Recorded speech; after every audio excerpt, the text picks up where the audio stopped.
kinalalagyan ngayon. Para bang isang bagyong may lakas na signal number 4. Yung tipong di mo ginusto pero tsak naramdam mo ang tibok ng iyong puso. Teka Lord, sandali lang, galing ba to sa iyo? Gusto kong manigurado, ayokong lumayo sa plano mo. Dahil the best yung galing sa'yo. Ayokong lumayo sa kaluban mo. Kung itong nagdaramay hindi galing sa'yo, please Panginoon, pakitanggal ko. Ayokong pangunahan ang plano mo. Pero kung siya na talaga, Lord, katulungan mo ko. Ayokong mabulilyaso ang plano mo.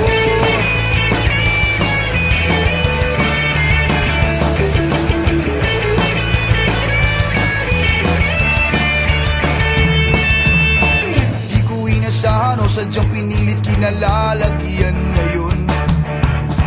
Di naman kasi ako nabighani sa kanya noon. Yung kung sakang nagkagusto, simula nang makanto na siya'y nagbago. Mula nung siya nagseryoso, binigay buong puso kay Jesu Cristo. Ayokong lumayo sa plano mo. Dahil the best yung galing sa'yo. Ayokong lumayo sa kaluban mo. Kung itong nagdaramay hindi galing sa'yo, please Panginoon, pakitanggal po. Ayokong pangunahan ang plano mo.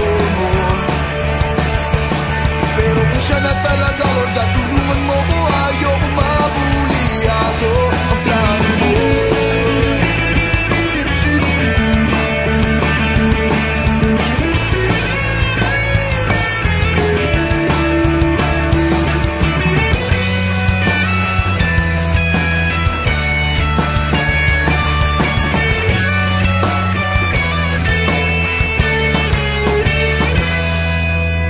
Siguradong di ako nag-iisa sa kinalalagyan ngayon.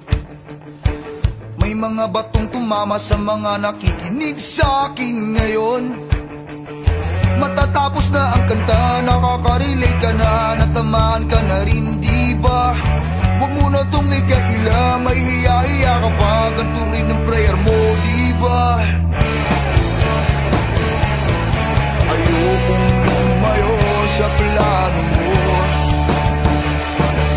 Dahil the best yung galing sa'yo.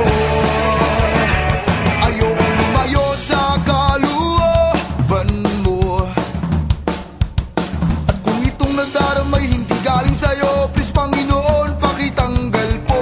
Ayokong pangunahan ang plano mo. Pero kung siya na talaga, Lord, katulungan mo ko. Ayokong mabulilyaso. Ayokong lumayo sa kaluban mo. Kung itong nagdaramay hindi galing sa'yo, please Panginoon, pakitanggal po. Ayokong pangunahan ang plano mo. Pero kung siya na talaga, Lord, katulungan mo ko. Ayokong mabulilyaso. Pero kung siya na talaga, Lord, katulungan mo ko. Ayokong mabulilyaso. Pero kung siya na talaga, Lord, katulungan mo ko. Ayokong mabulilyaso ang plano mo.